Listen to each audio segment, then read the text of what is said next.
Baiklah, bismillahirrahmanirrahim. Assalamualaikum warahmatullahi wabarakatuh. Alhamdulillahirabbil alamin wa bihi nasta'in ala umurid dunya waddin. Wassalatu wassalamu ala asyrafil anbiya'i wa mursalin wa ala alihi wa sahbihi ajmain, amma ba'du. Selamat pagi anak-anak. Sehat? Semoga kita semua selalu dalam lindungan Allah Subhanahu wa taala. Amin amin amin ya rabbal alamin. Baiklah, sebelum kita mulai pembelajaran fikih pada pertemuan kali ini, ada baiknya kita untuk berdoa bersama-sama dengan membaca qiraatil Fatihah dan doa sebelum belajar. Berdoa dimulai.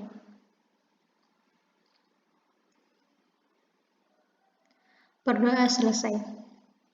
Baiklah anak-anak, Ibu ingin bertanya, sebelum kita masuk ke dalam materi, sudahkah kalian selesai membantu pekerjaan orang tua? Sudah ya, Ibu harap kalian sudah membantu pekerjaan orang tua. Baiklah, langsung saja kita masuk ke materi pertama, yaitu hukum pernikahan dalam Islam dan perundang-undangannya. Mari kita simak ya. Apa sih yang dimaksud pernikahan menurut Islam?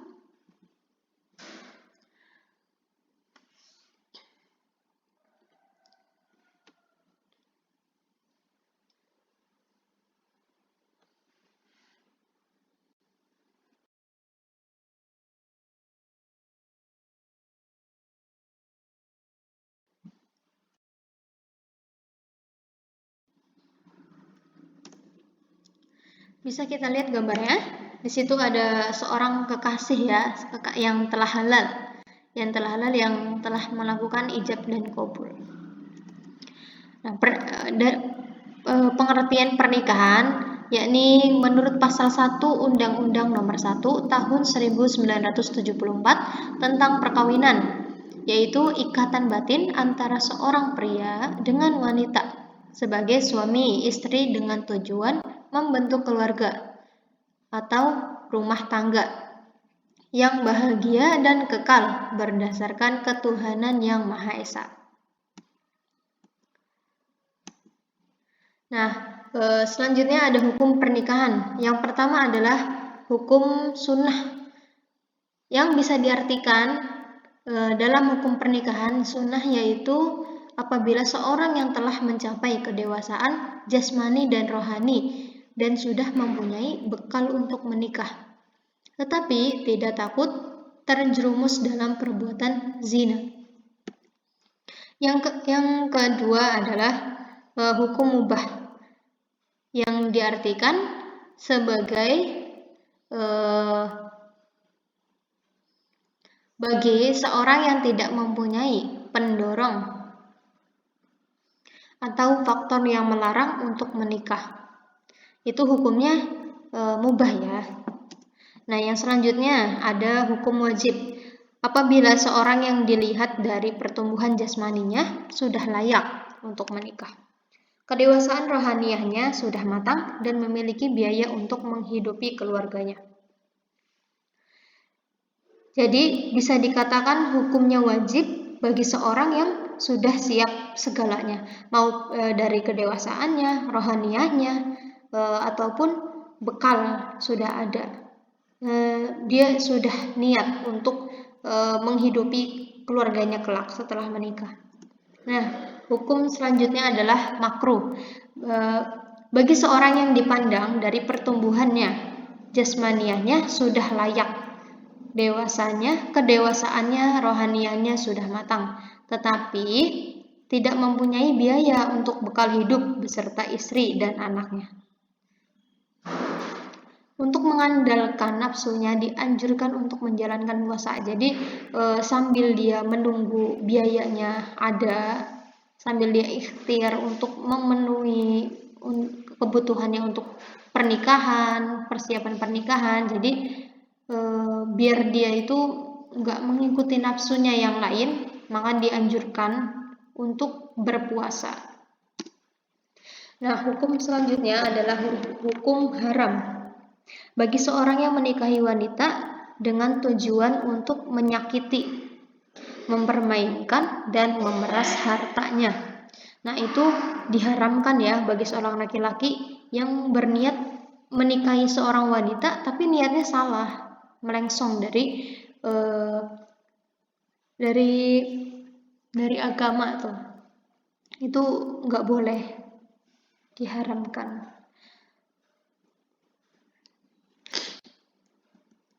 Baiklah, untuk syarat selanjutnya adalah syarat-syarat menikah. Yang pertama ada calon suami, yang kedua ada calon istri, yang ketiga ada wali, yang keempat ada 2 orang saksi, yang kelima ada ijab dan qabul. Untuk pembagian ijab dan qabul, yang pertama itu menggunakan kata yang bermakna menikah atau mengawinkan, baik bahasa Arab ataupun padanan. Kata itu dalam bahasa Indonesia, yaitu bahasa daerah masing-masing juga bisa. Nah, yang kedua ada lafaz ijab qabul diucapkan pelaku akad nikah. Yang ketiga ada di antara ijab dan qabul harus bersambung, tidak boleh diselingi perkataan atau perbuatan. Jadi ketika ijab dan qabul berlangsung, tidak boleh dijeda-jeda. Jadi dari awal sampai akhir itu harus diselesaikan terlebih dahulu. Yang keempat ada pelaksanaan ijab dan qabul, harus berada pada satu tempat, tidak dikaitkan dengan satu persyaratan apapun. Yang kelima, tidak dibatasi dengan waktu tertentu. Baik, materi selanjutnya yakni Ibu akan menampilkan dalil tentang pernikahan dan kewajiban menikah dalam Islam, yang isinya Bismillahirrahmanirrahim. Wa ankihul ayama minkum wasolihina min ibadikum wa immaikum iyakunu fuqara'a yughnihimullahu min fadlih wallahu wasi'un alim.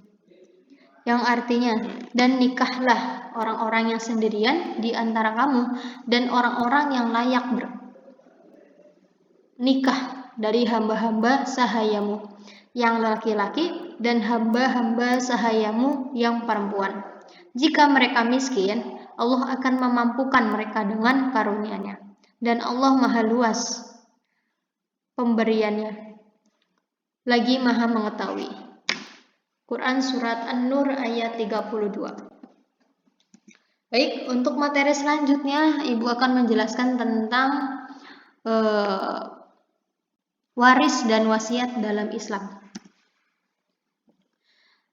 Nah, bisa dilihat gambarnya. Nah, Ibu akan menjelaskan tentang waris terlebih dahulu ya. Nah, apa sih itu waris? Yang dimaksud dengan waris dalam Islam itu adalah aturan yang memang dibuat untuk mengatur berbagai hal mengenai pengalihan atau perpindahan sejumlah harta seorang yang sudah meninggal dunia kepada keluarga atau orang lain yang sudah disebutkan sebagai ahli waris oleh si pemilik harta tersebut. Jadi sebelum seorang itu meninggal dunia, beliau itu berwasiat mempunyai harta waris yang nantinya akan dibagikan kepada yang membutuhkan atau kepada keluarga terdekatnya terlebih dahulu. Gitu. Jadi dibagi-bagi dengan pembagian yang sama rata. Nah, yang selanjutnya ada dasar hukum waris dalam Islam. Dalam surat Al-Baqarah ayat 180, surat ini menjelaskan bahwa warisan adalah sebuah kewajiban bagi semua umatnya yang bertakwa kepada Allah Subhanahu wa taala. Dalam surat ini kita bisa melihat bahwa wasiat merupakan keinginan si pemilik harta yang mempunyai harta tersebut apabila ia meninggal nanti.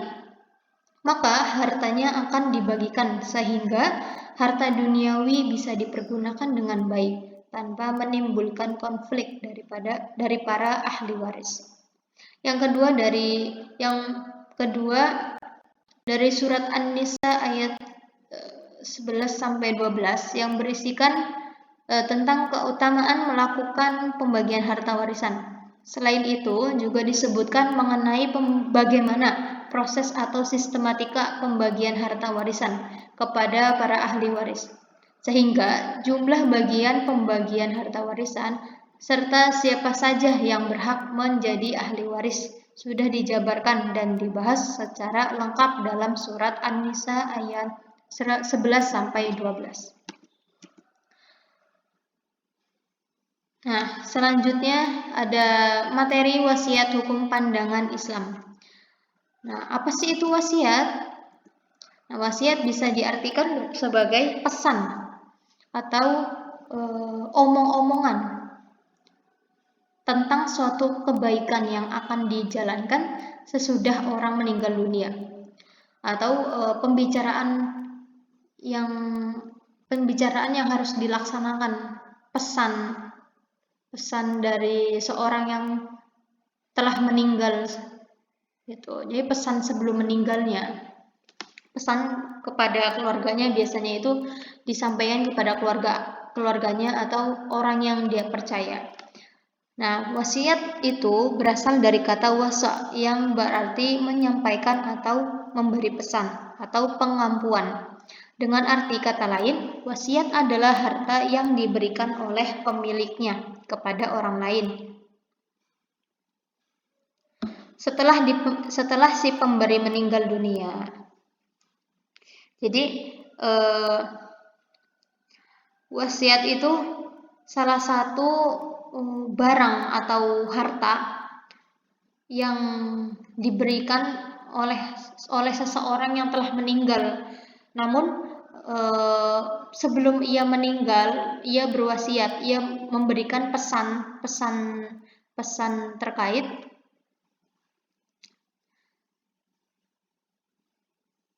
untuk orang yang ingin ia berikan wasiatnya gitu. Nah, ada wasiat didasari dari firman Allah di dalam Quran surat Al-Baqarah ayat 180. Bismillahirrahmanirrahim. Kutiba alaikum idza hadara ahadukumul maut in taraka khairal wasiyati lil walidaini wal qurbina bil ma'ruf haqqan 'alal muttaqin, yang artinya diwajibkan atas kamu apabila seorang di antara kamu kedatangan maut atau kedatangan tanda-tanda maut, jika ia meninggalkan harta yang banyak, berwasiat untuk ibu bapak dan qorib kerabatnya secara ma'ruf. Ini adalah kewajiban atas orang-orang yang bertakwa. Jadi setiap hukum Islam mestilah didasari oleh dalil naqli atau juga dalil akli. Nah, dari hukum berwasiat ini adalah dibolehkan di antara sumber-sumber hukum wasiat yang melalui dalil Al-Quran, Sunnah, amal para sahabat, dan ijma' ulama. Nah, baiklah, mungkin hanya ini materi yang bisa Ibu sampaikan. Kurang lebihnya mohon maaf apabila ada kata-kata Ibu yang kurang berkenan di hati. mohon dibukakan pintu maaf seluas-luasnya. Wabillahi taufiq wal hidayah wa ridwan wal inayah. Wassalamualaikum warahmatullahi wabarakatuh.